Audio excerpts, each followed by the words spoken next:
शायर मुनव्वर राणा की बेटी सपा लीडर सुमैया राणा ने बिहार हिजाब मामले में लखनऊ के कैसरबाग कोतवाली में नीतीश कुमार और यूपी की सरकार के वजीर संजय निषाद के खिलाफ तहरीर दी है।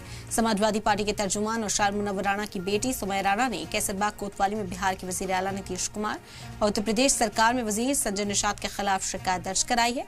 सुमैया राणा ने कहा कि जब से बिहार के वजीर आला का वीडियो देखा था तब से अजीब सी सोच दिमाग में आ रही थी कि ये लोग खवातीन के तई कैसी सोच रखते हैं। ये खातून जो मुंह ढक कर आई थी इसका मतलब वो पर्दा करती है।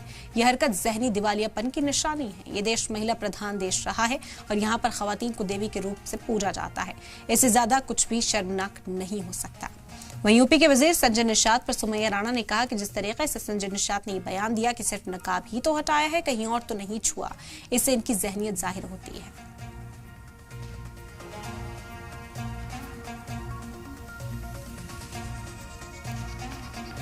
वीडियो देखा था नीतीश कुमार जो मुख्यमंत्री हैं बिहार के, देखने के बाद बहुत अजीब सी एक बात सोच दिमाग में आ रही थी कि महिलाओं के लिए किस तरीके की सोच रखते हैं। और एक महिला जो पहले से पर्दा करके आ रही है इसका मतलब कि वो पर्दा करती होगी, और आपने उसको सार्वजनिक तौर पे एक महफिल में उसकी आपने हिजाब खींचा, आपने उस हिजाब को खींचने पे जो भी किया उसके बाद उस पर हंसा आपने।